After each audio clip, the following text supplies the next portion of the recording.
कक्षा 12 हिंदी अनिवार्य राजस्थान माध्यमिक शिक्षा बोर्ड की जो सृजन पाठ्य पुस्तक है, आज उसका 5वां अध्याय वीर रस के कवित भूषण कवि द्वारा जो रचित हैं, उस वीडियो के साथ आज हम पढ़ेंगे 5वां अध्याय। सबसे पहले हम ये देखते हैं कि इस पाठ का जो नाम है वो है वीर रस के कवित। इसका मतलब भूषण द्वारा लिखे गए जो पद हैं वो इसमें कवित छंद में हैं। कवित छंद जो 3 प्रकार का होता है, 2 प्रकार का होता है, लेकिन उसके बाद में क्योंकि 2 प्रकार का होता है मनहरण और घनाक्षरी, घनाक्षरी के फिर 2 भेद होते हैं, रूप घनाक्षरी और देव घनाक्षरी। याद रखें, मरुदे कवित का जो प्रकार है वो है मरुदे।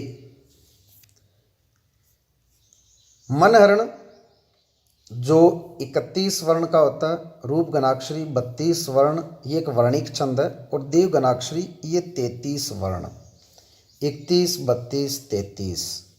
देव 33 होते हैं। रूप तभी अच्छा लगता है जब किसी के मुंह में पूरे 32 दांत हो। इस तरह से इनको याद रखा जा सकता है, 31 32 33। देव 33 कोटि। वीर रस के कवित भूषण, जिनको हम काव्य, इस छंद को काव्य शास्त्र में ठीक ढंग से पढ़ा जाता है। जन्म सन 1613 ईस्वी में और मृत्यु सन 1715 ईस्वी में। भूषण कवि का जन्म 1613 ईस्वी में हुआ था। भूषण का शाब्दिक अर्थ होता है वैसे आभूषण, लेकिन यहाँ भूषण एक कवि का नाम है। 13 आभूषण, 13 आभूषण, तो 1613 ईस्वी में इनका जन्म। रीतिकाल की श्रृंगार प्रधान काव्य सरिता में, ये रीतिकाल के कवि थे। और ध्यान रखें, रीतिकाल में श्रृंगारिक काव्य बहुत अधिक मात्रा में लिखा गया था, लेकिन भूषण एकमात्र ऐसे कवि थे जिन्होंने रीतिकाल में श्रृंगार प्रधान काव्य न लिख करके इस सरिता में वीर रस की प्रबल धार बहाने वाले भूषण का जन्म उत्तर प्रदेश के कानपुर के तिक्वामपुर गांव में हुआ था। उत्तर प्रदेश के कानपुर तिक्वामपुर गांव में। उनके पिता रत्नाकर त्रिपाठी थे। इनका मूल नाम घनश्याम था। वेरी इंपॉर्टेंट प्रश्न, बेजा इंपॉर्टेंट। घनश्याम दास इनका मूल नाम था तथा भूषण इनकी उपाधि है। इन्हें छत्रपति शिवाजी तथा छत्रसाल महाराज के दरबार में विशेष सम्मान प्राप्त हुआ। अगली महत्वपूर्ण बात वापस देखें, भूषण का जन्म 1613 ईस्वी में, उत्तर प्रदेश के कानपुर तिक्वामपुर गांव में इनका जन्म। इनका मूल नाम घनश्याम था। एक इम्पोर्टेंट बात कि भूषण इनकी उपाधि थी, और छत्रपति शिवाजी और छत्रसाल इन दोनों के आश्रय में ये रहे थे। कवि भूषण की रचनाओं में शिवराज भूषण, छत्रसाल दशक, शिवा बावनी, भूषण हजारा, भूषण उल्लास आदि का उल्लेख किया जाता है। एक नेट का बहुत प्रिय क्वेश्चन, और ये फर्स्ट ग्रेड में भी आया हुआ है। अक्सर एक रचना पूछी जाती है, भाषा भूषण किसकी रचना है, और उस समय भूषण ऑप्शन में जरूर होता है। तो ध्यान ये रखना है कि भाषा भूषण भूषण की रचना नहीं है। भाषा भूषण, पहले ये याद करना है कि भाषा भूषण भूषण की रचना नहीं है, वरना 90% ये प्रश्न गलत होता है। भाषा भूषण भूषण की रचना नहीं है, बल्कि ये है जसवंत सिंह की। तो भाषा भूषण जो है वो जसवंत सिंह की है, भूषण कवि की नहीं है। इसके बाद में देखें, उनकी सर्वाधिक प्रसिद्ध रचना शिवराज भूषण है। भूषण की रचनाओं में राष्ट्रीयता की भावना, वीरता के उद्गार व ओज गुण का वैशिष्ट्य है। कवि की वाणी देशवासियों के लिए आज भी प्रेरणादायी है। आगे देखते हैं,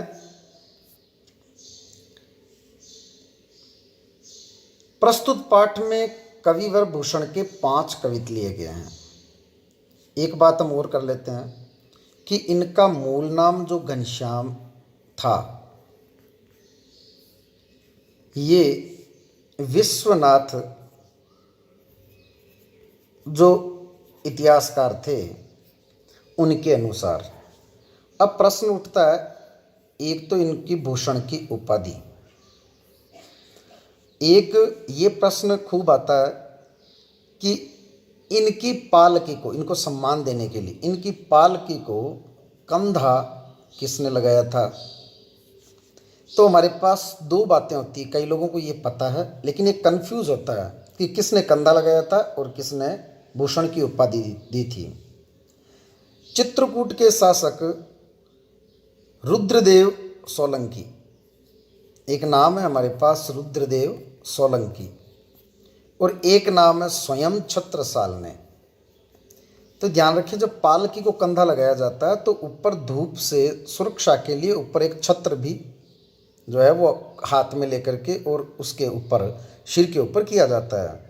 तो जो कंधा, जिसने पालकी पर कंधा लगाया था उसने ऊपर छत्र भी लगाया था।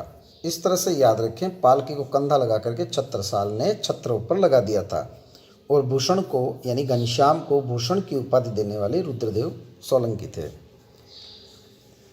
प्रस्तुत पाठ में जो 5 कविते हैं, शिवाजी जब युद्ध के लिए प्रस्थान करते हैं तो संसार भर में खलबली मच जाती है। धूल के गर्द में सूर्य तारे जैसा लगने लगता है, समुद्र थाली में रखे हुए पारे की तरह प्रतीत होता है। औरंगजेब के दरबार में समुचित सम्मान न पाकर क्रोध से उबलते हुए शिवाजी का रुद्र लाल मुख देखकर औरंगजेब का मुख काला व उसके सिपाहियों का मुख भय से पीला पड़ जाता है। मैं इनको थोड़ा जल्दी जल्दी इसलिए पढ़ रहा हूँ क्योंकि ये सारांश है इन्हीं पदों का। शेषनाग विधाता यानी करतार व यमराज के दायित्वों को असल में तो शिवाजी ही निभाते हैं।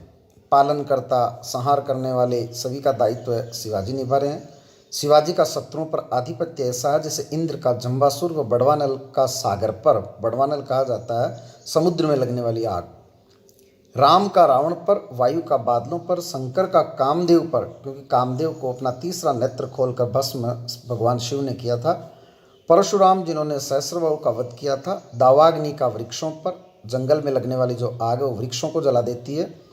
चीते का मृग समूह पर, शेर का हाथियों पर, प्रकाश का अंधकार पर, श्री कृष्ण का कंस पर। इसी प्रकार कवि शिवाजी की तुलना गरुड़ सिंह, इंद्रबाज और सूर्य से करता है।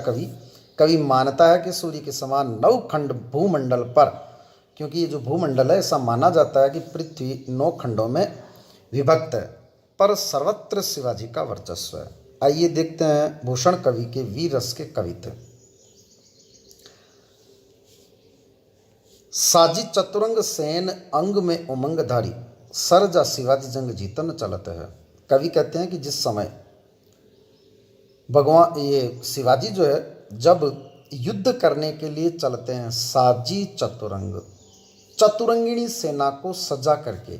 चतुरंगिणी सेना वो होती है जिसमें रथ हो, जिसमें अश्वारोही हो, जिसमें हाथियों पर सवार सेना हो और साथ में पैदल सेना भी हो।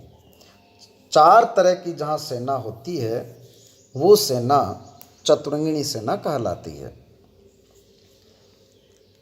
सेन अंग में, सेन का अर्थ सेना, अंग में उमंगधारी और अपने अंगों के अंदर उमंग को धारण करती हुई। सरजा जो शिवाजी की एक उपाधि है, धर्म का रक्षक। शिवाजी जंग जीतन चलत है, वो युद्ध को जीतने के लिए चलते हैं और ऐसे समय में भूषण भनत, भनत शब्द का अर्थ है बखान करते हैं, वर्णन करते हैं, लिखते हैं, कहते हैं। भूषण कवि कहते हैं नाद, नाद यानी ध्वनि, बिहद, बिहद यानी बेहद, जिसकी कोई हद नहीं हो, असीम, अपार, नगारने के, और नगाड़ों की जो नाद यानी ध्वनि है वो बेहद सुनाई पड़ रही है। और उसी समय नदी नद मद गेबरन के रलत है। रलत का अर्थ होता है बहना, रलत का अर्थ होता है बहना। नदी नद, नदियाँ, नद बहुत बड़ी नदी, जैसे समुद्र हो तो नदियाँ समुद्र की तरह बह रही है। क्या बह रही है? मद गेबरन, गेबरन यानी हाथी, और मद का अर्थ है हाथियों के पसीने के रूप में टपकने वाला द्रव्य। ये जो हाथियों के पसीने के रूप में टपकने वाला द्रव्य है उसने नदी और मानो समुद्र का रूप धारण कर लिया हो, वो उस तरह से बहता है। नेक्स्ट, आगे वाली पंक्तियां, एल फेल खेल बेल गलक में गेल गेल। एल फेल अनावश्यक ही, जो सेना के पद संचलन के कारण जब सेना चल रही है तो उससे अनावश्यक ही खेल बेल खलबली सी मची हुई है। खलक, खलक यानी संसार भर में, गेल गेल गली गली में, संसार की प्रत्येक गली गली में अर्थात प्रत्येक जगह सेना के पद संचलन से खलबली सी मची हुई है। जब शिवाजी की सेना चलती है तो इस संसार भर में गली गली में एक अनावश्यक ही जो खलबली है वो मच जाती है। गजन की ठेल फेल सेल उछलत है, और हाथियों की ठेल फेल से, हाथियों की धक्का मुक्की से सेल उछलत है। सेल यानी पर्वत, मानो पर्वत उखड़ रहे हों। साथ ही जब शिवाजी की सेना चलती है किसी युद्ध के लिए, तारासों यानी तारे के समान, तरणी, दो शब्द हैं, ये युग्म शब्द में बहुत पूछे जाते हैं। एक शब्द है तरणी और एक शब्द है तरणी। तरणी और तरणी दोनों में अंतर ये है, ये जो तरणी है ये तो है सूर्य, और ये जो तरणी है वो है नाव। ये नाव खेलने का मैंने चाकू बना दिया। वापस देखें एक बार, ये युग्म शब्द में बहुत पूछा जाता है। वापस देखें आप, तारासो तरणी, ये तरणी जो छोटा है ये सूर्य, और जो तरणी जिसमें मात्रा बड़ी है उसमें मैं नाव खेलने का चाकू बना रहा हूं। तो यहां तरणी का अर्थ है तारासो, तारे के समान तरणी, धुरी धारा में लगत जिमी। वो इस धुरी धारा, चारों तरफ जो धूल उड़ रही है, उस धूल के कारण से सूर्य भी तारे के समान नजर आ रहा है, ऐसे लगता है। जिमी का अर्थ होता है मानो, जानो। थारा पर पारा पारावार यूं हलत है, और जिस तरह से थाल पर, किसी थाल के अंदर यदि पारा डाल दिया जाए, साइंस में, विज्ञान में ऐसा माना जाता है कि पारे का जो शानता का गुण है वो अधिक होता है, जिससे वो, जैसे अगर किसी थाली में पानी डाल करके और थाली को उल्टा किया जाए, पानी बहुत शीघ्रता से जल्दी से नीचे की ओर गिर जाएगा, लेकिन पारा जो है वो उस पर चिपका हुआ रहता है, इसलिए वो अचानक गिरता भी नहीं है। पारावार यूं हलत है, पारावार का अर्थ होता है समुद्र। इस धरती पर, क्योंकि उस सेना के पद संचलन से धरती पर जो समुद्र है वो इस तरह से हिलता है जैसे किसी थाल पर पारा हिलता हो, जो गिरता भी नहीं है लेकिन बहुत अधिक उसमें हलचल है। ये पहला कवित था। दूसरा कवित, सबन के ऊपर ही ठाड़ो रही बे के जोग, ताई खरो कियो 6000 के नियरे। जब औरंगजेब ने अपना दिल्ली दरबार लगाया था और शिवाजी को वहाँ बुलाया था, तो सबन के ऊपर ही ठाड़ो रही बे के जोग, सबके ऊपर स्थित रहने वाले, सबके ऊपर स्थान दिए जाने वाले जो शिवाजी है, रही बे के जोग यानी योग्य, समर्थ, ताई खरो कियो 6000 के नीरे। नीरे का अर्थ निकट, उनको 6000 मनसबदारी, जो 6000 सैनिक जिनको रखने का अधिकार होता था, उनके निकट खड़ा किया, और ये शिवाजी का अपमान था। जानी गैर मिसिल, गैर मिसिल यानी अनुचित, गैर मिसिल का अर्थ है अनुचित। गुस्सिले, गुस्सिले का अर्थ है गुस्से वाले स्वभाव वाले, गुस्साधारी। उन्होंने गुस्से को धारण करके मन में, कीनी ना सलाम न बचन बोले सियरे, ना सलाम किया और न ही सियरे यानी शीतल वचन बोले। शिवाजी ने तो शीतल वचन में बोले और न उन्होंने सलाम किया। भूषण भनत यानी भूषण कहते हैं महावीर, महान जो वीर है। भूषण कवि वर्णन करते हैं कि महान वीर बलकन लाग्यो, वो बोलने लगे, जब अपने क्रोध में बोलने लगे, सारी पातशाही के उड़ाए गए जीरे।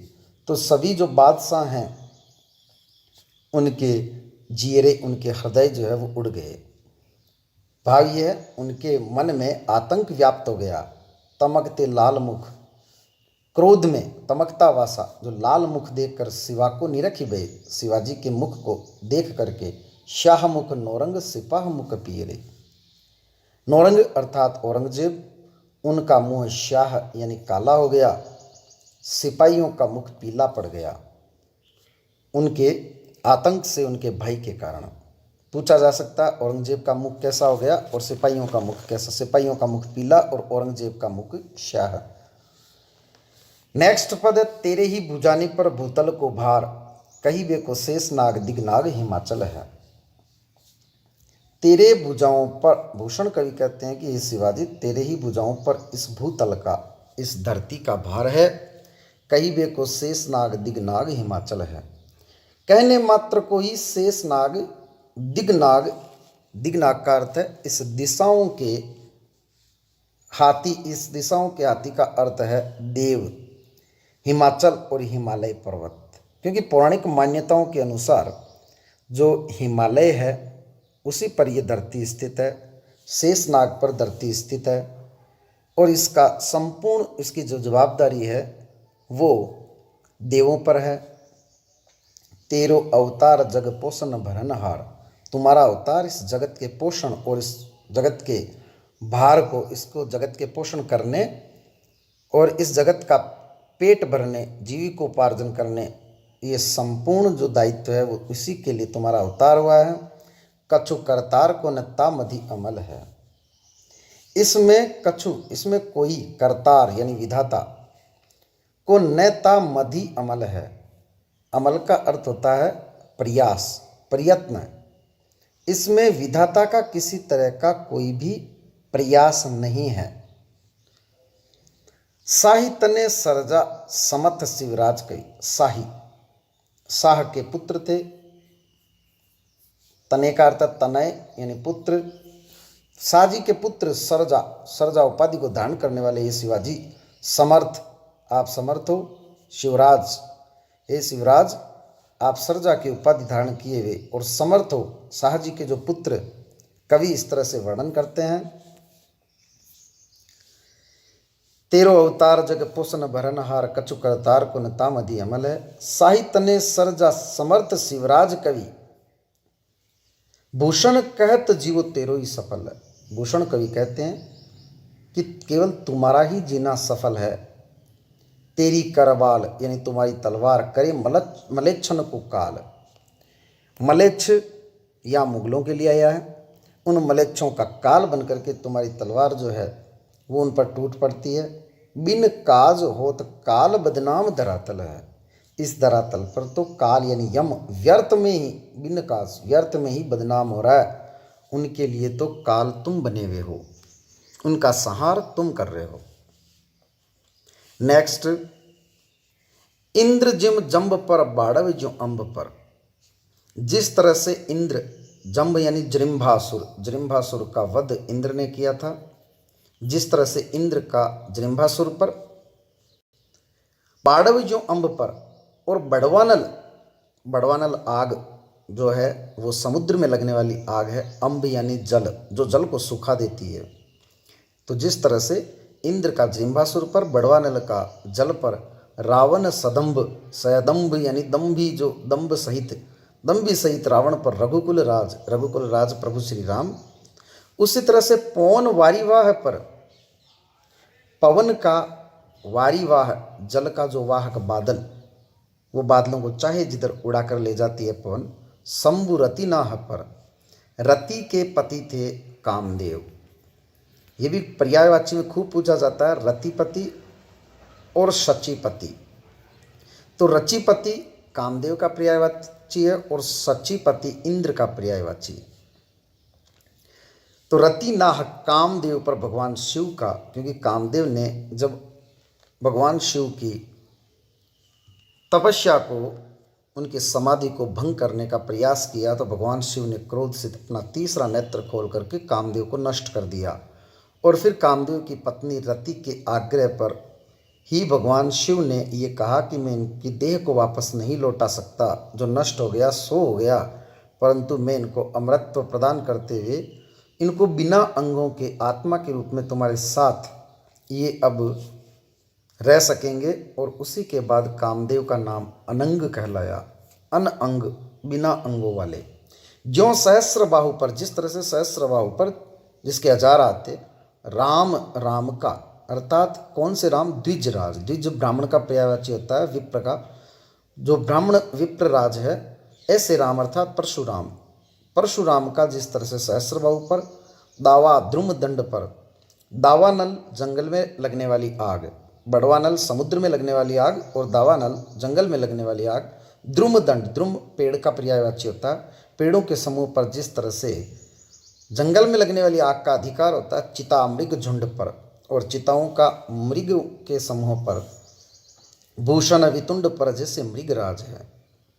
और जिस तरह से भूषण कहते हैं कि वितुंड यानी हाथियों पर जैसे मृगराज, मृगराज सिंह का पर्यायवाची यानी शेर का पर्यायवाची, जिस तरह से सिंह का अधिकार वितुंड हाथियों पर होता है, तेजतम अंश पर, और जिस तरह से प्रकाश का अंधकार के अंश पर, जहाँ पर भी अंधकार है वहाँ उस अंधकार को मिटा सकने की योग्यता, सामर्थ्य तेज प्रकाश पर होता है, कान जिमी कंस पर, और भगवान कृष्ण का जैसे कंस पर यो मलेच्छ वंश पर शेर शिवराज है, उसी तरह से मलेच्छों के वंश पर शिवराज जो है, शिवाजी है, वो शेर है, उनका आतंक है, वो श्रेष्ठ है उन पर।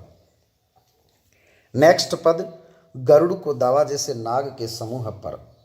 अंतिम पद, गरुड़ को दावा, गरुड़ का अधिकार जैसे नाग के समूह पर है। यहाँ नाग का जो अर्थ है, क्योंकि गरुड़ जो गरुड़ है उसका अधिकार होता है सर्प पर, तो सर्पों के समूह पर, दावा नागजूह पर, सिंह शेरताज को। और दूसरे वाला जो दावा है, दावा नागजू है, यहाँ नाग का अर्थ क्या है? यहाँ नाग का अर्थ है हाथी, तो दावा नागजूह पर, याद रखें इस नाग का अर्थ सर्प है और इस नाग का अर्थ हाथी है। हाथियों के समूह पर सिंह सिरताज को, सिरताज का अर्थ श्रेष्ठ, प्रभुत्व है, जिस तरह से, और इस दावा का अर्थ अधिकार, और जिस तरह से नाग का अर्थ जो है हाथी होने के कारण हाथियों के समूह पर शेर का प्रभुत्व है, दावा पुरहूत को पहाड़न के कुल पर। उसी तरह से दावा पुरहूत यानी इंद्र, इंद्र का पहाड़न के कुल पर, पहाड़ों के समूह पर, पहाड़ के कुलों पर इंद्र का आधिपत्य है। दावा द्रुम दंड पर चिता मृग झुंड पर, उसी तरह से दावा द्रुम दंड पर, चिता मृग झुंड पर, भूषण वितुंड पर जैसे मृगराज है, तेजतम अंश पर, कानजीवी कंस पर, यो मलेच्छ वंश पर शेर शिवराज है। और अंतिम पत्ता, गरुड़ को दावा जैसे नाग के समूह पर, दावा नागजू पर, सिंह शेरताज को, दावा पुरहूत को पहाड़न के कुल पर, दावा सबे पक्षिण के गोल पर बाज को। दावा सबे पक्षिण यानी पक्षियों के, गोल यानी समूह है, गोल का अर्थ समूह है, तो उसी तरह से पक्षियों के समूह पर बाज का जिस तरह से अधिकार है, भूषण अखंड नवखंड महीमंडल में, भूषण कवि कहते हैं कि इस अखंड महीमंडल यानी धरती, नवखंड जो 9 खंडों में विभक्त है, इस महीमंडल में अखंड जो 9 खंडों में बटी हुई है, ऐसी अखंड मही पर, तम पर दावा रवि किरण समाज को, वहाँ पर फैले, उस धरती पर फैले, तम यानी अंधकार पर, दावा रवि किरण समाज को, सूर्य की जो किरणें हैं उनका, उनके समूह का, उनके समाज का, रवि किरण समाज का दावा, अधिकार, प्रभुत्व अंधकार पर है, जो संपूर्ण इस धरती पर फैला हुआ है। पूरब पचा है देह, पूरब पचा है देश, दक्षिण ते उत्तर लो, पूर्व से पश्चिम तक, दक्षिण से उत्तर तक जितने भी जो देश हैं, जहाँ पातशाही, जहाँ बादशाह हैं जो औरंगजेब के अधीन है, तहाँ दावा शिवराज को, वहाँ शिवाजी का प्रभुत्व है, उनका अधिकार है, उनका आतंक है। इस तरह से ये जो 5वां अध्याय था वीरस के कवित्त भूषण, यह समाप्त हुआ। जिन लोगों ने सब्सक्राइब नहीं किया है वो सब्सक्राइब जरूर करें, कमेंट जरूर लिखें। धन्यवाद।